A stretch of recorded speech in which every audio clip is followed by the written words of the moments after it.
चलिए दोस्तों, आज आप लोगों को हम बताने वाले हैं संविधान के स्रोत। भारतीय संविधान को तैयार करने में कितना समय लगा? तो 2 वर्ष 11 महीना 18 दिन का समय लगा था भारतीय संविधान को तैयार करने में। इतना दिन का समय कैसे लगा, क्यों लगा, इसके बारे में भी बताएंगे। और भारतीय संविधान में जो प्रावधान शामिल किए गए हैं, क्या वह संविधान सभा के द्वारा ही बनाया हुआ है या दूसरे देश के संविधान से लाया गया है, इस सब चीज़ों के बारे में आप लोगों को हम बताने वाले हैं। तो देखिए, संविधान जब तैयार हुआ तो उसके अंदर 2 तरह के स्रोत शामिल किए गए। एक आंतरिक स्रोत और दूसरी का है बाह्य स्रोत। आंतरिक स्रोत का मतलब होता है कि जो रेगुलेटिंग एक्ट 1773 ईस्वी में आया, उस समय से लेकर के 1947 का भारतीय स्वतंत्रता अधिनियम तक जो अधिनियम पारित हुए हैं, इनमें से जिस प्रावधान को भारतीय संविधान में शामिल किया गया है वे भारतीय संविधान के आंतरिक स्रोत के अंतर्गत शामिल होते हैं। आंतरिक स्रोत के अंतर्गत भारतीय संविधान पर सबसे ज़्यादा प्रभाव भारत शासन अधिनियम 1935 का प्रभाव पड़ा है। जिस भारतीय संविधान को 1935 के अधिनियम का कार्बन कॉपी भी कहा जाता है। यानी कि हम जानते हैं कि संविधान के अंदर जो जो प्रावधान शामिल किए गए, उसमें 2 तरह के स्रोत शामिल किए गए थे। एक आंतरिक स्रोत के बारे में आपको बता दिए कि 1773 से लेकर 1947 तक जो जो अधिनियम आया, उसमें से कुछ अधिनियम को क्या किया गया, भारतीय संविधान के अंदर शामिल कर दिया गया। जो अच्छा लगा उसको शामिल कर दिया गया। सबसे अधिक भारतीय संविधान में कौन से अधिनियम में से डाला गया है भारतीय संविधान के अंदर स्रोत? तो वह है भारत शासन अधिनियम 1935। 1935 के अधिनियम से सबसे अधिक डाला गया है। इसीलिए 1935 के अधिनियम का कार्बन कॉपी भारतीय संविधान को कहते हैं। तो आपको आंतरिक स्रोत पता चला। चलिए फिर देखते हैं।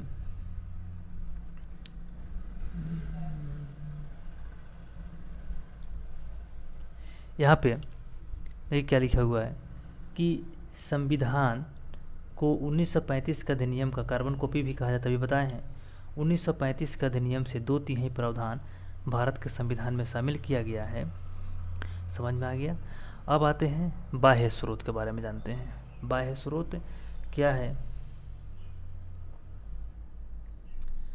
देखिए, बाह्य स्रोत यानी कि विश्व के अलग अलग देशों से जो प्रावधान भारतीय संविधान में शामिल किए गए हैं, उसे ही बाह्य स्रोत के अंतर्गत रखा जाता है, जो निम्न है। अब कहने का मतलब, एक तो आंतरिक स्रोत तो अब जान गए, बाह्य स्रोत क्या है? तो भाई केवल आंतरिक स्रोत से ही थोड़ा ना संविधान बना है, नहीं, बाह्य स्रोत से भी बना। यानी कि दूसरे देशों के संविधान को पढ़ करके भारतीय संविधान में शामिल किया गया। दूसरे देशों के संविधान, लगभग 60 देशों के संविधान को पढ़ा गया और 60 देशों के संविधान को पढ़ करके जिस देश के संविधान के अंदर जो अच्छा लगा उसको भारतीय संविधान में शामिल कर लिया गया। तो चलिए एक एक करके आपको हम बताते हैं। पहला देश है अमेरिका। अमेरिका से जो है ना, अमेरिका के संविधान से क्या क्या लाया गया है और भारतीय संविधान में शामिल किया गया है, तो वह है एक में मौलिक अधिकार। ये क्वेश्चन बहुत बार पूछा है कि मौलिक अधिकार किस देश से लिया गया है, तो अमेरिका से लिया गया है। संविधान सर्वोच्च होगा। हम जानते हैं कि हमारा संविधान जो है ना, क्या है, सर्वोच्च है। तो संविधान सर्वोच्च होगा, यह कहाँ से लिया गया है? तो अमेरिका के संविधान से ही लिया गया है। हम जानते हैं कि हमारा जो न्यायपालिका है, सुप्रीम कोर्ट या हाई कोर्ट, वो स्वतंत्र है। ये भी कहाँ से लाया गया है? तो भी अमेरिका से लाया गया है। न्यायिक पूर्णाविलोकन, ये भी कहाँ से लाया गया है? अमेरिका से ही लाया गया है। दबाव समूह, अमेरिका से ही। निर्वाचित राष्ट्रपति, अमेरिका से ही। राष्ट्रपति पर महाभियोग 21 अनुच्छेद में है, तो अनुच्छेद 61 में है भारतीय संविधान के अंदर। उपराष्ट्रपति का पद, ये भी कहाँ से लाया गया था? अमेरिका से। न्यायिक समीक्षा, जनहितवाद, न्यायिक सक्रियता, डैश इत्यादि। जितना इम्पोर्टेंट है उतना इसमें बता दिया गया। चलिए अगला देश का देखते हैं कि अगला देश से क्या क्या प्रावधान, क्या क्या स्रोत लिए गए हैं।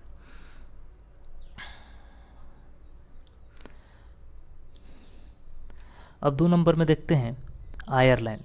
आयरलैंड के संविधान से क्या क्या लिया गया है। तो राज्य के नीति निर्देशक तत्व, DPSP भी जिसको कहते हैं, राज्यसभा में राष्ट्रपति के द्वारा साहित्य, कला, विज्ञान तथा समाज सेवा के क्षेत्र में 12 सदस्यों के मनोनयन संबंधी प्रावधान भी कहाँ से लिया गया है, तो आयरलैंड से लिया गया है। राष्ट्रपति के निर्वाचन संबंधी प्रणाली भी कहाँ से लिया गया है, तो आयरलैंड से लिया गया है। समझ में आया।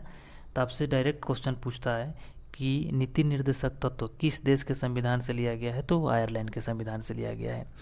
आयरलैंड के संविधान में राज्य के नीति निर्देशक तत्व था तो हम शामिल कर लिए, लेकिन आयरलैंड किस देश के संविधान से अपने संविधान में शामिल किया था तो ये स्पेन के संविधान से।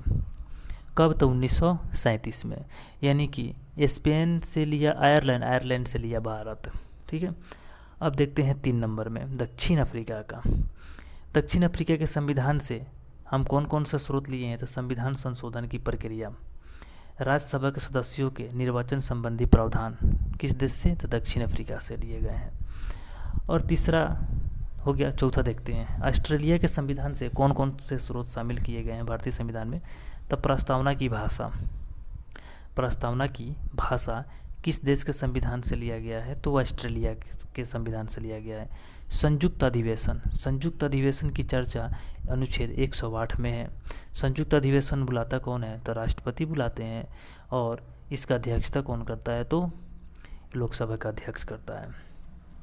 अभी तक कितने संयुक्त अधिवेशन बुलाए गए हैं, तो 3 अधिवेशन बुलाए गए हैं। ये चलिए ज़्यादा नहीं बताएंगे, आगे बढ़ते हैं। अब देखिए व्यापार वाणिज्य की स्वतंत्रता, ये भी कहाँ से लिया गया है, तो ऑस्ट्रेलिया से लिया गया है।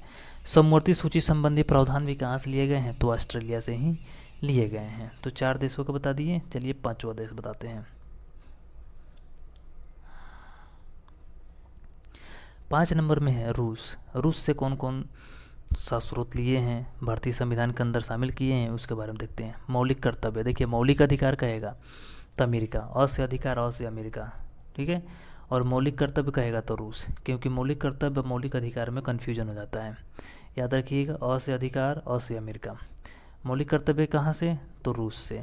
प्रस्तावना में सामाजिक, आर्थिक और राजनीतिक न्याय संबंधी प्रावधान कहाँ से, तो रूस से। एक क्वेश्चन और पूछता है कि प्रस्तावना के अंदर कितने तरह के न्याय की बात कही गई है, तो 3 तरह के, सामाजिक, आर्थिक और राजनीतिक न्याय। ठीक है। और 6ठा नंबर देश देखते हैं, वो कौन है, फ्रांस। फ्रांस से क्या क्या लिए हैं, तो गणतंत्रात्मक शासन प्रणाली। प्रस्तावना में स्वतंत्रता, समानता और बंधुत्व संबंधित प्रावधान भी कहाँ से लिए हैं, तो फ्रांस के संविधान से लिए हैं। 7 नंबर में है विधि द्वारा स्थापित प्रक्रिया। विधि द्वारा स्थापित प्रक्रिया कहाँ से लिए हैं, तो जापान से लिए हैं। 8 नंबर में कहता है कनाडा। कनाडा से क्या क्या लिए हैं, तो संघात्मक शासन प्रणाली, अवशिष्ट शक्ति केंद्र के पास होगा, शक्ति का विभाजन और राज्यपाल की नियुक्ति। कहाँ से लिया गया है, तो कनाडा से लिया गया है। जर्मनी के संविधान से क्या क्या चीज़ लिया गया है, चलिए देखते हैं। तो जर्मनी से जो है आपातकाल के समय मौलिक अधिकार पर पड़ने वाला प्रभाव संबंधी प्रावधान, आपातकाल। अब देखिए आपातकाल का यहाँ बात हुआ है, तो जो राष्ट्रीय आपातकाल की चर्चा है अनुच्छेद 352 में है, और राष्ट्रपति शासन 356 में है, और वित्तीय आपातकाल की चर्चा अनुच्छेद 360 में है।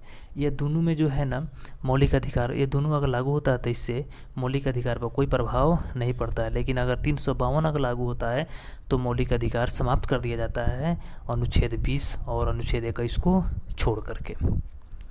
ठीक है। अब देखिए जर्मनी के संविधान को वाइमर का संविधान कहा जाता है। किसी एग्जाम में पूछा हुआ था कि वाइमर का संविधान किस देश के संविधान को कहते हैं, तो जर्मनी के संविधान को। मूल तौर पर भारतीय संविधान में आपातकालीन संबंधी प्रावधान भारत शासन अधिनियम 1935 से लिए गए हैं। देखिए 10 नंबर विधि का शासन ब्रिटेन से। संवैधानिक तौर पर राष्ट्रपति की स्थिति ब्रिटेन से। संसदीय विशेष अधिकार ब्रिटेन से। मंत्रिमंडल प्रणाली ब्रिटेन से।